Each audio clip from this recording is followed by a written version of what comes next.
Orta gün qonaqlarımızla davam edir və Davos forumunu müzakirə edəcəyik. Azərbaycan prezidentinin iştirak etdiyi Davos forumunun həm siyasi, həm də iqtisadi əhəmiyyətindən danışacağıq. Qonaqlarımız isə təbii ki, millət vəkili Vüqar Rəhimzadə və iqtisadçı Kamran Hacıyevdir. Xoş gəlmişsiniz, hər birinizi salamlayıram. Vüqar müəllim, sizdən başlamaq istəyərdim. Deməli, bilirik ki, bu forum iqtisadi forumdur, amma bunun siyasi əhəmiyyəti də var. İstəyərdim birinci ilə buradan başlayaq. Bu forumun siyasi əhəmiyyəti nədən ibarətdir? Çünki bilirik ki, inkişaf etmiş ölkələr və bir çox ölkələr bu forumun, belə deyək ki, üzvüdürlər, hər dəfə bu forumda iştirak edirlər.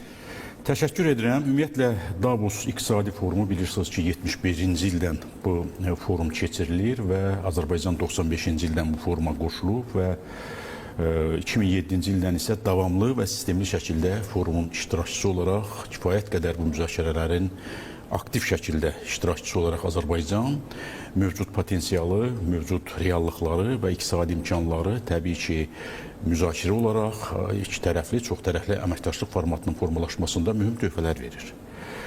Ümumiyyətlə, iqtisadiyyatı siyasətdən ayırmaq çox çətindir. Bu mümkün deyil. Siz vurguladınız. Əlbəttə, bu Davos forumu iqtisadi bir forumdur. Bu il bilirsiniz ki, 130-dan artıq ölkənin 3000-dən artıq nümayəndəsi iştirak edir və 60-dan artıq ölkənin hökumət, dövlət rəsmiləri iştirak edirlər. Dünyanın aparıcı biznes qurumlarının, maliyyə qurumlarının rəhbərləri iştirak edirlər. Kifayət qədər dünyanın iqtisadi formatını dəyişə biləcək, yeni bir model yarada biləcək və dünyada çox vacib hesab edirəm ki, Davos forumu bu imkanları əldə etmək və bu imkanları müzakirə etmək, bu imkanlar fonunda əməkdaşlıq, yeni əməkdaşlıq formatlarının formalaşmasına töhfə verə biləcək bir forumdur. Ona görə də bu forumun əlbəttə ki, siyasi tərəfi kifayət qədər böyükdür və düşünürəm ki, istənilən iqtisadi layihələrlə bağlı müzakirələrdə iştirak edən dövlət rəsmiləri təbii ki, bu formatın arxasında siyasi münasibətlərin daha da dərinləşməsi durur. Məsələn, bu illəri möhtərəm cənab prezidentimiz və onlarla artıq bu günə qədər onlarla dünyanın həm bir sıra ölkələrin prezidentləri ilə görüşlər keçiribdir Davosda və eyni zamanda hökumət nümayəndələri ilə və maliyyə qurumlarının rəhbərləri ilə və doğrudan da bu görüşlərin Azərbaycan və o ölkələr keçirilən görüşlərin rəsmiləri ilə əməkdaşlıq formatına yenidən qurulması və əlaqələrin daha da dərinləşməsi üçün xüsusi önəm kəsb edən, düşünürəm ki, yeni bir düzənin, yeni bir formatın ərsəyə gəlməsinə mühüm töhfələr verir. Bunun kifayət qədər böyük siyasi əhəmiyyəti ondan ibarətdir ki, həm də ki, dünya böyük güclərin və böyük iqtisadi şirkətlərin, maliyyə qurumlarının və eyni zamanda dövlət başçılarının bir araya gəlməsi həm də böyük mənada bu əməkdaşlığın, çox tərəfli əməkdaşlığın dərinləşməsinə mühüm töhfələr verir. Məhz bu baxımdan düşünürəm ki, Davos forumu təkcə iqtisadi forum kimi xarakterizə etmək çox da düzgün olmazdı və bu iqtisadiyyatın arxasında əlbəttə ki, siyasi qərarlar var. Təbii. Məsələn, mən son günlər keçirilən görüşlər çərçivəsində Azərbaycanın SOCAR neft şirkəti ilə dünyanın aparıcı həm iqtisadi qurumlarının, həm neft şirkətlərinin əməkdaşlığı çərçivəsində keçirilən görüşləri xüsusilə qeyd etmək istəyirəm. Əlbəttə, bu görüşlərin özünün mahiyyət baxımından kifayət qədər iqtisadi baxmayaraq layihələrdir, iqtisadi əməkdaşlıq çərçivəsində formalaşan görüşlərdir, amma böyük bir siyasi münasibətlərin daha da dərinləşməsinə mühüm töhfələr verən görüşlərdir. Ona görə də ölkələr arasında, məsələn, bu günləri möhtərəm cənab prezidentimiz İsrailin baş prezidenti ilə görüşü olubdur. Finlandiyanın bir sıra ölkələrin ötən gün görüşləri olubdur və bu görüşlər çərçivəsində təkcə iqtisadi layihələr deyil, həm də ölkələr arasında münasibətlərin dərinləşməsi, ölkələr arasında əlaqələrin daha da yüksək səviyyədə qurulması və əlbəttə ki, tək bu prezidentlər səviyyəsində deyil, təbii ki, prezidentlər öz tapşırıq və göstərişlərini verirlər və bu siyasi proseslərin digər dövlət qurumları tərəfindən uğurla həyata keçirilməsində dövlətin aidiyyəti qurumlarının da nümayəndələrinin, rəsmilərin, hesab edirəm ki, hökumət üzvlərində iştirakçının xüsusi önəmli, hesab edirəm ki, proseslərə təsir etmə imkanı vardır. Ümumən qeyd edə bilərəm ki, Davos İqtisadi Forumu dünyanın iqtisadi həyatını, iqtisadi mənzərəsini dəyişə biləcək böyük bir forumdur. Təsəvvür eləyin, 130 ölkənin rəsmisinin, nümayəndəsinin, ölkə başçısı, prezidentin, baş nazirin yaxud da digər dövlət rəsmisinin iştirak etdiyi bir forum sıradan bir forum deyil. Bu dünyanın yarısından çoxu demək olar ki, az qala 2/3-ni özündə belə deyək ki, ehtiva edən, əks elətdirən və öz mənzərəsini təqdim etmək imkanı əldə edən, öz iqtisadi imkanlarını təqdim etmək belə deyək ki, şansını əldə edən böyük bir forumdur və bu forum çərçivəsində də keçirilən görüşlərin həm böyük bir siyasi əhəmiyyəti var, böyük bir iqtisadi əhəmiyyəti var və biz baxsaq, məsələn, ötən ilki forumdan bu tərəfə, Davos forumundan bu tərəfə kifayət qədər Azərbaycana dünyanın bir sıra ölkələrinin, bir sıra maliyyə qurumlarının, iqtisadi qurumlarının maraq dairəsi genişlənməkdədir. Bu əlbəttə əməkdaşlığa da xüsusilə verilir, əməkdaşlığın dərinləşməsinə xüsusi töhfələr verir, ölkələrin daha da yaxınlaşmasına mühüm töhfələr verir və bu təkcə dediyimiz kimi iqtisadi layihə deyil, əlbəttə ki, iqtisadi layihədir, ümumən format baxımından iqtisadi layihədir, amma hər halda bu iqtisadi reallıqların daha da yüksək səviyyədə təmin olunmasının arxasında həm də siyasi münasibətlərin dərinləşməsi durur. Təbii ki. Kamran müəllim, ümumiyyətlə Azərbaycan prezidenti orada az öncə Vüqar müəllim də qeyd etdi, bir sıra tanınmış şirkətlərin nümayəndələri ilə görüşdü, əməkdaşlığa dair fikir mübadilələri aparıldı. Soruşmaq istərdim, hansı iqtisadi belə deyək ki, istiqamətlər burada əhatə olundu? Bəli, qeyd elədiyiniz kimi Davos İqtisadi Forumu həm siyasi, həm ümumilikdə daha çox iqtisadi bir forumdur və o forumda dünya liderlərinin fikirlərinin bildirilməsi bir mesaj olaraq qəbul olunur. O forumda heç bir qətnamələr və yaxud da ki, qərarlar qəbul edilmir, lakin orada müzakirələr aparılır. Hansı ki, gələcəkdə həmin bu qərarların verilməsində, iqtisadi, istər siyasi, istər iqtisadi qərarların verilməsində bir zəmin yaradır və burada da ölkə başçımızın iştirakı və bildirdiyi fikirlər çox aktualdır və onların dərin bir mənası var və dünya ictimaiyyətinə ötürülən bir mesajlar oldu. Həmçinin onunla yanaşı qeyd elədiyiniz kimi, ölkə rəhbərliyimiz bir sıra xarici şirkətlərlə və investorlarla görüşlərin aparılmasında iştirak etdi. Bu görüşlərin belə deyək də təşkil olunmasında qarşı tərəfin ən çox biz təşəbbüsünü qeyd edə bilərik. Yəni marağı müəyyən olunduğu, yəni keçmiş forumlarla müqayisə etsək daha çox bu səfər ölkə rəhbərliyinin komandası ilə görüşlərin keçirilməsi, hər hansı bir iqtisadi islahatların, hər hansı bir iqtisadi birliklərin belə deyək də aparılması gündəm oldu. Burada bir çox şirkətlərlə görüşlər keçirildi. Qeyd edə bilərəm ki, Carlsberg şirkətinin ölkəmizdə hətta nümayəndəliyi də var, istehsalatı da var. Onlarla görüş keçirildi. Bu görüşün üstün tərəfləri ölkəmiz üçün istehsalın, ixracın artımına gətirib çıxara biləcək görüşlərdir. Hətta Braziliyadan olan bir sıra şirkətlər, BlackRock şirkətinin maliyyə institutu rəhbərliyi bizimlə görüşlər keçirildi. Görüşlərin keçirilməsində əsas məqsəd ölkəmizlə əməkdaşlığın artırılması, qurulması. Burada da prioritet onu qeyd edə bilərəm ki, ölkəmiz artıq regionda iqtisadi cəhətdən əlverişli bir bazar kimi, bir sahə kimi özünü tövfə etmişdir, sübut etmişdir və bu da investorların əsasən qeyd edə bilərəm ki, diqqətini çox cəlb etməkdədir. İqtisadi cəhətdən ən mühüm siqnallardan, ən mühüm mesajlardan onu qeyd edə bilərəm ki, dünya iqtisadiyyatı yeni bir mərhələyə qədəm qoyur. Yeni mərhələ, cənab prezident qeyd elədiyi kimi, yeni era. Burada artıq ölkələrin daha çox proteksionizm belə deyək də siyasətinə, iqtisadi belə deyək də strategiyasına yönəlmiş olmasıdır. Bu isə o deməkdir ki, bütün ölkələr daha çox qapanmaya üstünlük verir və belə olan hallarda iqtisadi münasibətlərin qurulması daha çox stabil olan regionlara yönəlmiş olur. Burada da ölkəmizin belə deyək, onu qeyd edə bilərəm ki, təqdim etdiyi belə deyək, əsas istiqamətlərdən biri neft və qaz ixracıdır və bildiyiniz kimi artıq qaz ixrac olunduğu ölkələrin sayı 16-ya çatmışdır. Bu da bunlardan 10-u Avropa İttifaqı ölkələri siyahısına aiddir. Bu da bizim enerji təhlükəsizliyində həmin bu ölkələrlə yanaşı olan belə deyək də nüfuzumuzun bir sübutudur.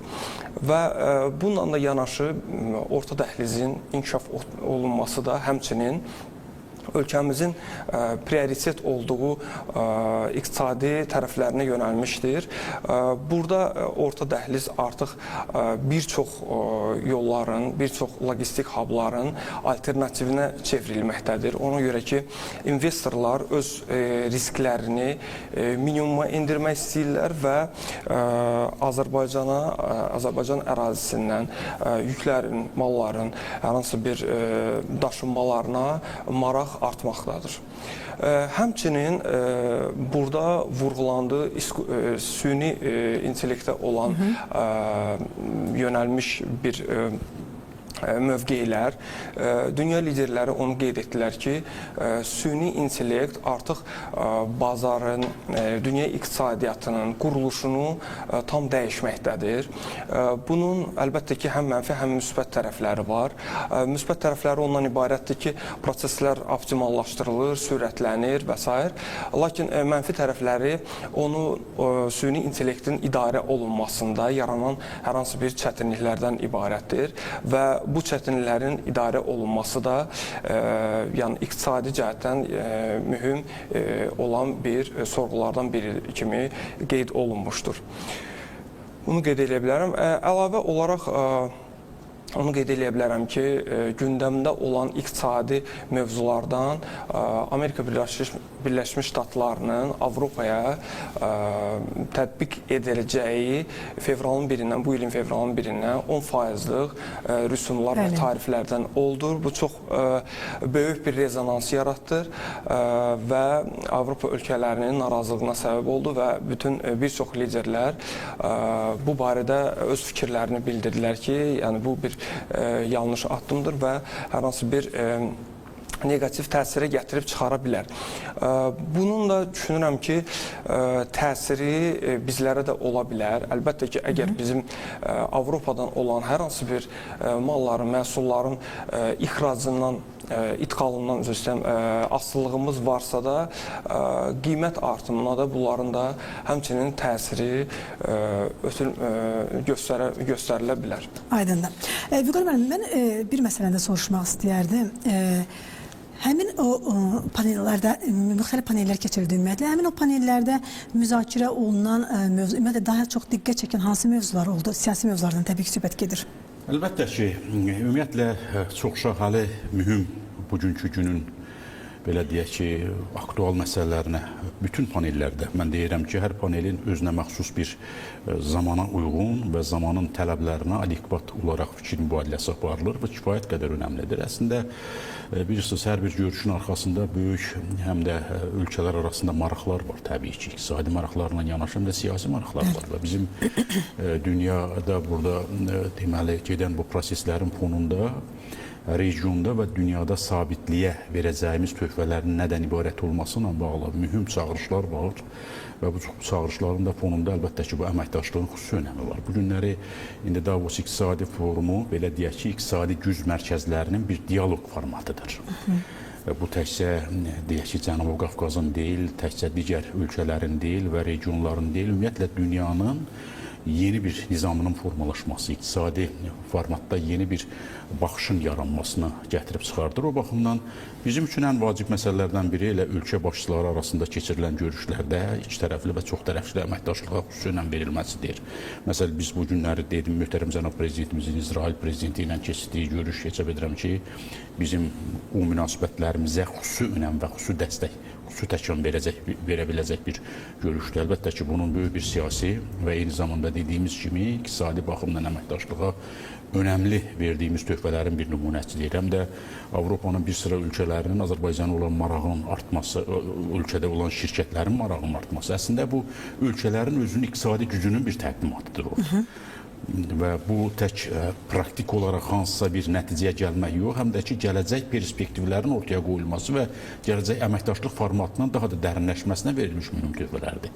Sanki böyük bir forumun tərkibində bir sıra ölkələrin və ötən ildə və ondan əvvəlki illərdə də Azərbaycana olan marağının biz şahidi olduq. Və bu ildə Azərbaycan prezidentinin dünyanın aparıcı iqtisadi şirkətlərin nümayəndələri ilə keçirdiyi görüşlər və o şirkətlərin nümayəndələrinin Azərbaycan tərəfinə xahişləri nəticəsində bu görüşlər baş tutur. Əlbəttə ki, bu ölkəmizə təbii ki, möhtərəm cənab prezidentimizin dünya iqtisadi siyasətinə, həm də dünya həyatına verdiyi töhfələrin və Azərbaycanın verdiyi bütün töhfələrin bir nümunəsidir. Ona görə də Azərbaycan ümumiyyətlə bütün sahələrdə, bütün siyasi proseslərdə bu günləri dünyanın gedən bütün proseslərdə təsir etmə imkanlarına malik olan ölkələrdən birinə çevrilməkdədir. Azərbaycanın son illər artan iqtisadi qüdrəti, iqtisadi gücü təkcə region üçün deyil, dünya üçün önəm kəsb edən bir gücdür. Bu qitələrə təsir etmək və dünyaya təsir etmək gücünə malik olan bir ölkəyə çevrilməyimiz ölkəmizə olan marağın həm də böyük bir göstərisinə çevrilibdir. Dediyimiz kimi, neft-qaz sektorunda əldə olunmuş uğurlu nailiyyətlər və dünyanın bir sıra ölkələrinin enerji sektorunda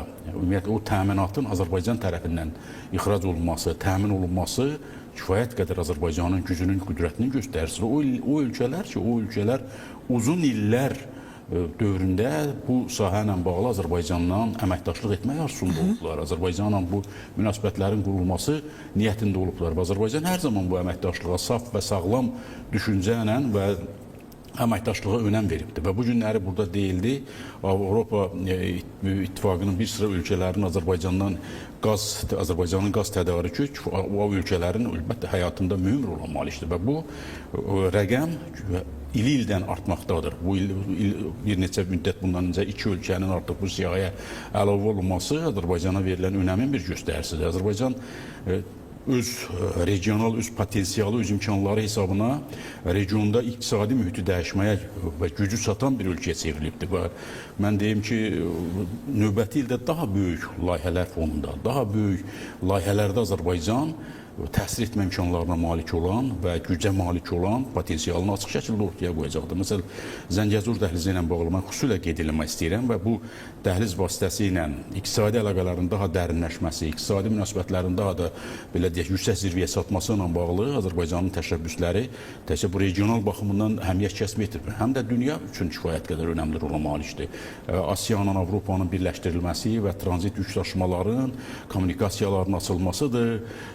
Nəqliyyatın digər sferalarında bu inkişaf tendensiyasını özündə ehtiva edən belə bir strateji layihənin ərsəyə gəlməsi bilavasitə Azərbaycanın təşəbbüsü, Azərbaycanın dəstəyi, bilavasitə Azərbaycanın iştirakı ilə mümkün olubdur. Ona görə də bu regionun həyatında böyük bir sıçrayışa nail olacaqdır. Bu günləri təməli qoyulan, istənilən layihə sabah üçün növbəti təməl prinsiplərini formalaşdırır və sabah növbəti inkişafın təməlini ortaya qoyur. Ona görə də ötən bir baxsaq, bir 5 illə müqayisə, bundan öncəsinə müqayisə kifayət qədər mühüm nailiyyətlər əldə olunub. Müəyyən şübhəm yoxdur ki, 3 il, 5 il bundan sonraki əldə olunacaq o iqtisadi rəqəmlər, müsbət mənada nailiyyətlər daha bugündən də daha böyük mənada ölkəmiz üçün, vətənimiz üçün, Azərbaycanımızın inkişafı üçün mühüm töhfələr verəcək və eyni zamanda dünyaya inteqrasiya proseslərində Azərbaycanın artan gücünə güc qatacaqdır. Kifayət qədər önəmlidir. Siyasi əhəmiyyəti böyükdür. Əlbəttə ki, bu tək siyasi əhəmiyyətinin həm iqtisadi potensialı günündən artmaqdadır Azərbaycanın. Azərbaycan bu günləri regionda lider ölkə olaraq dünyanın iqtisadi siyasi həyatına təsir etmə imkanlarına malik olan ölkəyə çevrilibdir. Bu sıradan bir söz deyil və sıradan bir iş deyil və ölkələr var ki, 100 illər boyu Azərbaycanın reallaşdırdığı o layihələri yalnız xəyal kimi baxırlar və bunu Azərbaycan qısa müddət ərzində həyata keçirir. Və bu aparılan möhtərəm cənab prezidentimizin rəhbərliyi ilə və Azərbaycanda həyata keçirilən unikal həm iqtisadi siyasətin, həm sosial siyasətin və eyni zamanda xarici siyasətin məntiqi nəticəsidir. Xarici siyasət vacib faktorlardan biridir. Əməkdaşlığın dərinləşməsində mühüm vacib amillərdən biridir. Əgər bizim istehsal etdiyimiz hər hansı, məsələn, bu günləri yaşıl enerjiyə keçiddən danışırıq və doğrudan da böyük işlər görülübdür. Azərbaycan bu günlər, bu illəri artıq bununla bağlı böyük mühüm layihələr həyata keçirməkdədir və növbəti illər tək Azərbaycan neft, qaz ixracatçısı kimi yox, həm də ki, yaşıl enerji ixracatçısı kimi dünya iqtisadi həyatına transfer olunacaqdır. Bu böyük bir stratejidir. Bu bizim həm həyatımızı dəyişir və zaman-zaman həyatımızda bunu biz hiss eləyirik, öz yaşam tərzimizdə hiss eləyirik və eyni zamanda dünyada gedən proseslərdə Azərbaycanın gücünün açıq və aydın şəkildə göründüyünü biz duyuruq və görürük. Təbii. Kamran müəllim, bir məsələni soruşmaq istəyərdim sizdən. Deməli, Azərbaycan Avropanın əsas qaz təchizatçısıdır. Soruşmaq istərdim ki, Azərbaycan Cənubi Qafqazda qazandığı bu üstünlüklər sırasında enerji imkanlarının da payı varmı? Əlbəttə ki, ölkəmiz əsasən neft və qaz ixrac edən ölkə kimi xarakterizə olunur və regionda da bizim təkcə belə deyək, ölkə rəhbərinin siyasəti ondan qurulubdur ki, tək asıllıq bu sahədən olmasın, yəni ümumi həm qeyri-neft sektorunun inkişafında, istər aqrar sektorun inkişafı və digər qeyri-neft sahələrinin inkişaf olunması mütəmadi olaraq aparılır. Lakin əlbəttə ki, bizim əsas ixrac payına düşən hissə neft və qaz sahəsinə düşmüş olur. Burada hətta bu forumla əlaqəli olaraq onu qeyd edə bilərəm ki, regionda yaradılan sülh, yəni müharibənin dayandırılması, işğaldan azad olunan belə deyək, ərazilərin qaytarılması və bərpa olunması həmçinin çox böyük müsbət cəhətdən iqtisadi dinamikaya təsir göstərir və göstərəcəkdir. Bu forumda da Cənab Prezident tərəfindən qeyd olundu.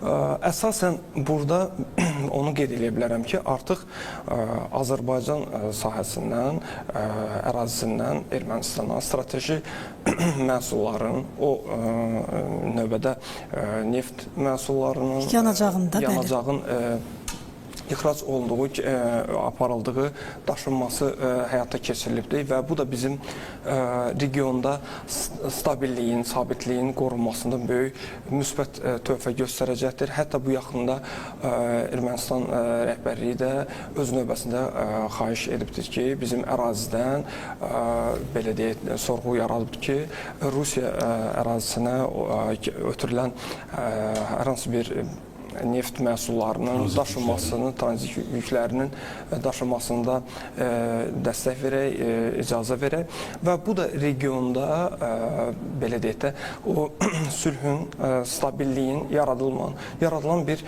mühitə çevrilmiş olur.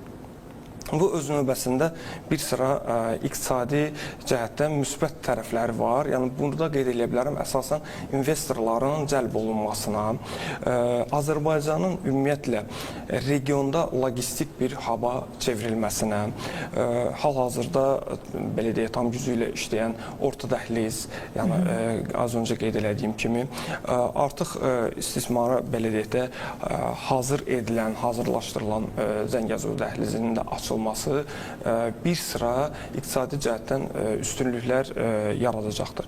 Yəni ümumi olaraq qeyd edə bilərəm ki, bəli, bizim strateji ixrac etdiyimiz məhsullar neft və qaz məhsullarıdır.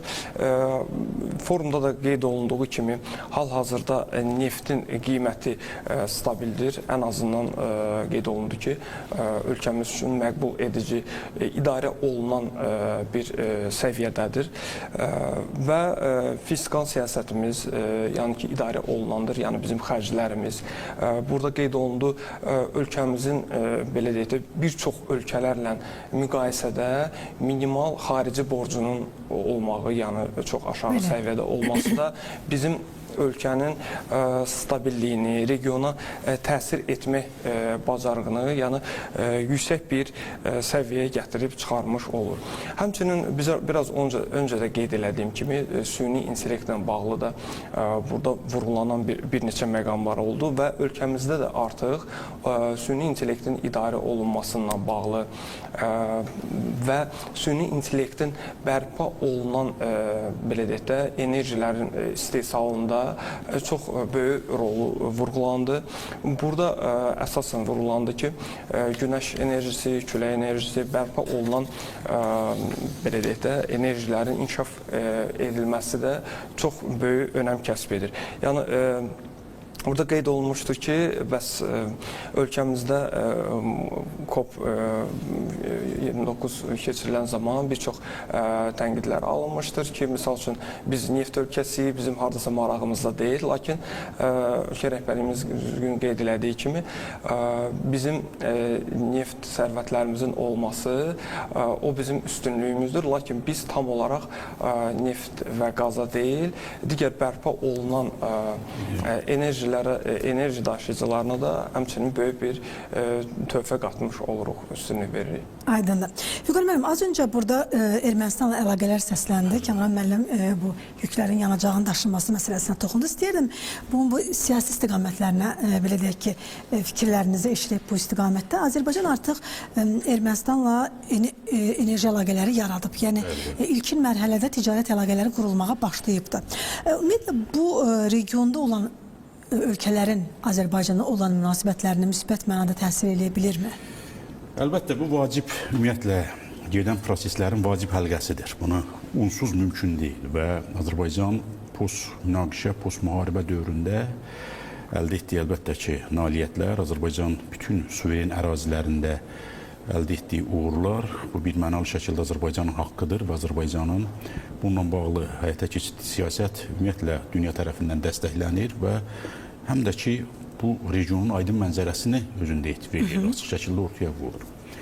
Növbəti mərhələ iqtisadi əlaqələrin qurulması, iqtisadi əməkdaşlığın formalaşması və eyni zamanda cəmiyyətlərin bu prosesə transformasiya olmasıdır. Bu əlaqələrdə iştirakını təmin etməkdir. Vətəndaş cəmiyyətinin nümayəndələri bununla bağlı müəyyən addımlar atılmaqdadır və eyni zamanda bizim üçün, təbii ki, region üçün, regionda möhtərəm cənab prezidentimiz də müsahibəsində bütün açıq, regionun açıq və aydın mənzərəsini ortaya qoyduq. Kiçik müsahibə olmağına baxmayaraq, amma böyük mənada regionun aydın mənzərəsini ortaya qoyduq və düşünürəm ki, hər bir sualın və yaxud cavabın özündə regionda gedən proseslərin aydın təsəvvür və gələcək üçün baxışlarımız nədən ibarətdir, əlaqələrin qurulması üçün hansı addımlar atılmalıdır və bu əlaqələr ölkələr arasında demək, gələcək perspektivlər nə vəd edir, bununla bağlı nə lazımdır bu. Bu iqtisadi, demək, regionun iqtisadi həyatının formalaşması qaçılmazdır və əlbəttə ki, bu olmadan regionda davamlı və əbədi sülhün əldə olunması çox çətin olar. Ona görə də ilk olaraq Azərbaycan bununla bağlı lazımi qərarlar verib, lazımi addımlar atıbdır və Ermənistan tərəfdə bunu çox yüksək dəyərləndirməkdədir və Ermənistanın prezidenti də bu forum çərçivəsində çıxışında da hətta cənab prezidentimizin fikirlərinə əlavə etmək gücündə olmadığını ifadə etdi və artıq bizim demək, möhtərəm cənab prezidentimiz bütün detalları xırdalığına qədər açıq şəkildə ifadə elədi və həm də bu bir növ Ermənistanın Azərbaycanla hesablaşdığını göstərir. Əlbəttə ki, bu Ermənistan ümumiyyətlə region üçün mühüm faydalar verəcək və regionun sabitlik olması bu günləri bilirsiniz ki, dünyada çox ziddiyyətli münasibətlər formalaşmaqdadır, ziddiyyətli vəziyyət yaranıbdır. Baxsaq şimal tərəfə baxaq, cənub tərəfə baxaq, çox təlatümlü bir vəziyyətdir və belə bir məqamda regionda sabitliyi əbədi etmək üçün bu addımların atılması vacibdir. Hökmən bu vacibdir. Regionda sabitlik olduğu təqdirdə biz digər qonşu ölkələr üçün bu proseslərin transfer olmasına təkan verə biləcəyik. Əlbəttə ki, bundan tək cənub yox, şimal yox, bütün dünya faydalana biləcək bu iqtisadi layihələr həyata keçirik. Ona görə də Ermənistan tərəf artıq bunu nə deyə bilər? Bundan bağlı lazımi addımlar atır, lazımi qərarlar verilib və Azərbaycan prezidenti nə lazımdırsa bu əməkdaşlıq formatının aydın mənzərəsini, cizgilərini ortaya qoyubdu və bunun hansı şəkildə həyata keçirilməsi və hansı faydalar verəcəyi ilə bağlı kifayət qədər dəqiq proqnozlar ortadadır. Ona görə də iqtisadi layihələrin həyata keçirilməsi kifayət qədər önəmlidir və iqtisadi layihələr formatında dediyimiz kimi dəhlizlərin açılmasıdır, əlaqələrin qurulmasıdır. İlk olaraq Azərbaycan demək Azərbaycan ərazisindən Ermənistana yük daşıma ilk olaraq taxıl, sonra enerji məhsullarının ixracı yönəldildir və əlbəttə ki, Ermənistan da adekvat olaraq qısa müddət ərzində üzərinə götürdüyü öhdəliyi yerinə yetirərək Zəngəzur dəhlizinin açılması ilə bağlı lazım addımların, qərarların verilməsini qısa müddət ərzində təmin eləməlidir. Yəqin ki, bu ilin ortalarına qədər artıq bununla bağlı praktik işlər başlanılacaq. Bilirsiniz ki, ötən ilin 8 avqust tarixində Amerikada artıq bununla bağlı Amerika prezidentinin iştirakı ilə regionda sülhün paraflanması, Cənubi Qafqazda sülhün paraflanması sənəd artıq rəsmiləşibdir. Ümumiyyətlə siyasi qərarla bağlı nöqtə qoyulubdur. Bir qalır bu qərarın icrası ilə bağlı praktik işlərin həyata keçirilməsi. Azərbaycan bununla bağlı çox mühüm addımlar atıb. Demək olar bu işlərin böyük əksəriyyətini həyata keçiribdir. 80%-nə qədər bu işlər yekunlaşmaqdadır. Biz təbii ki, bununla bağlı eyni zamanda biz yerli istehsalın və həm də ki, Azərbaycanın ayrılmaz tərkib hissəsi olan Naxçıvan Muxtar Respublikası ilə əlaqələrin bilavasitə Zəngəzur dəhlizi vasitəsilə əlaqələrin qurulmasının qısa müddət ərzində təminatını biz gözləyirik. Qısa müddətdə bu artıq baş verəcəkdir və dünya üçün kifayət qədər bu dəhlizin açılması Avropaya, Çindən ta tutmuş Avropanın ən ucqar nöqtəsinə qədər iqtisadi münasibətlərin yenidən formalaşmasında mühüm əhəmiyyət kəsb edəcək. Bilirsiniz necədir? İndi müxtəlif dəhlizlər var, müxtəlif variantlar var və bu dəhlizlər vasitəsilə zaman ikisi baxımından, həm də belə deyək ki, çeviklik baxımından çox da effektli nəticələr ortada yoxdur. Amma Zəngəzur dəhlizi bütün bu alternativ dəhlizlərdən daha belə deyək, optimal dəhlizdir, daha real dəhlizdir və bu dəhliz zaman və vaxt baxımından dünya iqtisadi həyatında qısa müddət ərzində çox mühüm töhfələr verə biləcək və dediyimiz kimi operativlik baxımından tranzit yük daşımaların təminatında kifayət qədər önəmli rola malik olan bir dəhliz olacaq. Bu təkcə dəhliz iqtisadi layihələr deyil, həm də siyasi münasibətlərin formalaşmasında şimaldan cənuba, qərbdən şərqə, şərqdən qərbə və bu digər ətraf bölgələr, ətraf rayonlar və ətraf ölkələr və dünya ölkələri üçün kifayət qədər düşünürəm ki, mühüm iqtisadi və siyasi dividendlər verən çox vacib dünyanın inkişaf etməkdə olan bu proseslərə təkan verəcək həlqələrindən ən vacib strateji həlqələrindən biri olacaqdır. Orta dəhlizin tərkib hissəsi olaraq Zəngəzur dəhlizi bunun rolu danılmazdır və bu rol regionda iqtisadi inkişafın sıçrayışına nail olacaq bir rol olacaqdır və eyni zamanda dediyimiz kimi yeni istehsal müəssisələrinin yaradılmasıdır, yeni sosial həyatın artıq formalaşmasına gətirib çıxaracaqdır. Bu ölkələrin inkişafında elə Ermənistanın özü üçün kifayət qədər mühüm faydalar verəcək. Aydındır. Kəmal müəllim, bir məsələ istəyərdim münasibətinizi öyrənim. Az öncə verilişin əvvəlində Vüqar müəllim xarici ölkələrin Azərbaycana marağından danışdı. Mən istəyirdim soruşam ki, ümumiyyətlə həmin ölkələrlə iqtisadi baxımdan Azərbaycanın rəqabət qabiliyyətini necə dəyərləndirmək olar? İqtisadi baxımdan yəni. İqtisadi baxımdan. Bilirsiniz, bir çox ölkələrin qeyd elədiyiniz kimi ölkəmizdə investisiya yatırılması və yaxud da ki, ölkəmizin tranzit yolu olaraq istifadə olunmasında maraqları var və bu maraqlar günü-gündən artmaqdadır. Burada bir çox ölkələr var ki, hansı ki, daha çox böyük miqyasda, yəni əsasən belə deyək də, uzaq hətta Braziliyadan olan ölkələrdə olan şirkətlərin rəhbərlərinin marağı burada qeyd olunmuşdur. Ümumi qeyd eləsək, ölkəmizdə inkişaf etdirilən təkcə ixrac deyil, həm turizmi qeyd eləyə bilərik. Yəni bu forumda qeyd olunduğu kimi həm turizm baxımından, həm ixrac istehsalın baxımından, həm də ki qeyd olunduğu kimi ümumi daxili məhsulun 5%-ə qədər artımı bizim bir uğurumuzdur.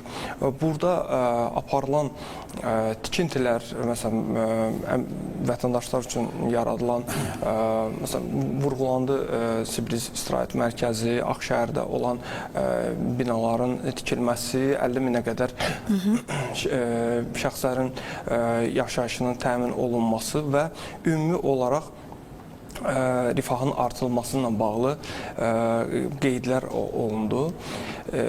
Yəni ümumi qeyd edə bilərəm ki, maraq çoxdur. Yəni hal-hazırda maraq çoxdur və sülhün bərqərar olunmasından sonra daha çox bu maraq artmaqdadır.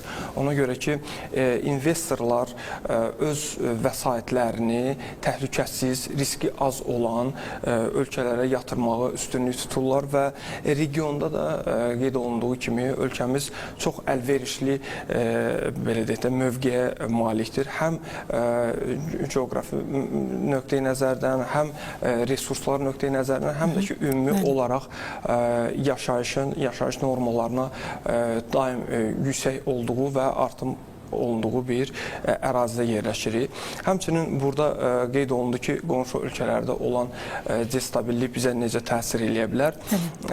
Burada da ölkə rəhbərliyinin ürdüyü, belə deyək də, iqtisadi strategiya ondan ibarətdir ki, idxaldan asılılığın daimi azaldılması, yəni daxili istehsalın artırılması və belə olan hallarda, hansı ki, vaxtda ki, qonşu ölkələrdə olan qeyri-stabillik, qiymət artımları olan devirdə ölkəmiz maksimum olaraq strategiyanı qurub idxaldan asılılığın azaldılmasında və daxili istehsalının artırılmasında. Və ümumi təkrarçılıqda olsa qeyd edəcəm ki, yəni ölkəmiz iqtisadi cəhətdən çox strateji və əlverişli bir partnyor kimi çıxış edir və maraq da böyükdür. Yəni maraq istər digər qitələrdən, istər regionda ölkəmizdə hər hansı bir belə deyək də investisiya qoyuluşunun belə deyək də əməkdaşlığı maraq böyükdür. Aydındır. Çox sağ olun. Bəli, buyurun, buyurun. Üzr istəyirəm. Deməli, ümumiyyətlə Davosda keçirilən hər bir görüş özünə məxsus belə deyək ki, əhəmiyyəti vardır. Orada sıradan bir görüş yoxdur. İstər iqtisadi münasibətlər baxımından, istər siyasi münasibətlər baxımından hər bir görüş bizim üçün çox dəyərlidir və təbii ki, əks tərəf üçün kifayət qədər önəmli dəyərə malikdir və əlbəttə ki, bizə müraciət olunursa, ölkə başçısı möhtərəm cənab prezidentimizdən xahiş olunursa, görüş alınırsa və görüşülürsə, deməli, bu Azərbaycana olan diqqətin və Azərbaycan prezidentinə olan diqqətin böyük bir nümunəsidir və hər bir görüş kiçik, böyük fərqi yoxdur. Bütövlükdə qlobal dünyada gedən proseslərin fonunda bizim üçün çox dəyərlidir, çox əhəmiyyətlidir və hər bir görüşün də ölkəmiz üçün böyük bir faydası var. Təbii ki. Çox sağ olun, təşəkkür edirəm. Həm gəldiyiniz üçün, həm fikirləriniz üçün. Qeyd edək ki, Davos forumunun Azərbaycan üçün əhəmiyyətindən danışdıq. Qonaqlarımız isə təbii ki, millət vəkili Vüqar Rəhimzadə, eyni zamanda iqtisadçı Kamran Hacıyev idi. Bununla da orta gün bugünlük işini yekunlaşdırdı. Sabah yenidən görüşəcəyik.